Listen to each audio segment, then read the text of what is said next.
either it's inhibiting that more primal perception, although it's doing it in a very useful manner, generally speaking, because it keeps us oriented enough in the moment so that we focus on the minute details that might be necessary to our survival. But it's conceivable that it's simultaneously blinding us to a broader and deeper reality that in some sense is deeply nourishing in the face of suffering. Yeah. And what's more, the mechanism that is tiling over reality with concepts in every moment and keeping us thinking and perseverating about our experience rather than recognizing that we're identical to our experience. Let's table this part of the discussion for a second, but this would go under the question of what is the self? What do we mean by self, and what might self-transcendence be? But this whole mechanism is productive of most, if not all, of our psychological suffering, right? Like there's just, all of our anxiety and depression and fear and regret and shame and an inability to love even the people we ostensibly love, in our lives. The contraction into self that is so toxic so much of the time. All of our deferring our happiness to some future time where we've met all of these goals that raise our status in comparison with everyone else we're comparing ourselves to.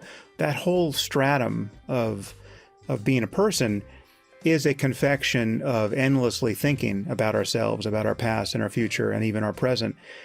And it's possible to punch through that, whether it's through, using psychedelics or practicing meditation or just having just a collision with the present moment that's engineered by something.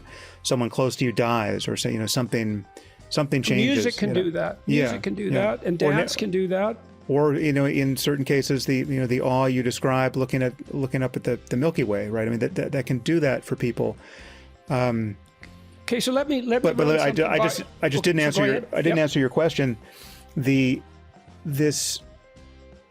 This notion that there's this separation between facts and values, right? Doesn't run through when you think of what this primal circumstance is like, where you have to figure out, when you have to make sense of the world, you have to try to understand what is going on in the world, and most importantly, you have to figure out what to do next, right? Yes. So you can forget about morality, forget about science, forget about anything for the moment, and just recognize that the world is such that we're confronted with an ever-present navigation problem. We have the possibility of navigating both personally and collectively to places in the space of all possible experience that are just manifestly terrible, and the worst place I call the worst possible misery for everyone, right? So it is possible to imagine a universe where every conscious system suffers as much as it possibly can for as long as it can, some version of the perfect hell, right?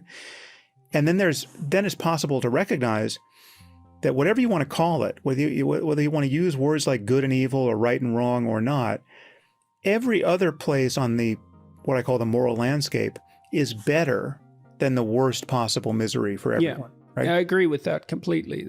That's why I studied atrocity for so long, because I figured if I could find out what the worst thing was, that would be a pointer to the best thing, because if you know the worst thing, then the opposite of that is the best thing, whatever that is. Sure. That doesn't mean you have to propositionalize it. It's not even that easy to do. And there may be many opposites of that. It may not just be one best possible place on the landscape. There could be many peaks and valleys on the moral landscape, and there could be peaks that are not equivalent in anything but the fact that they are equally distant from the worst possible misery for everyone, right? So there could be, so I'm not, this can sound like moral relativism, but it's not. It's an objective picture of morality. I don't think it does. But it's just to say that there may be very different ways of living where, given the right kind of minds involved, you could be happy in very strange ways, and in ways that would be counterintuitive for apes like ourselves. But nonetheless, they could be very far from the worst possible misery for everyone. So in any case, I call this.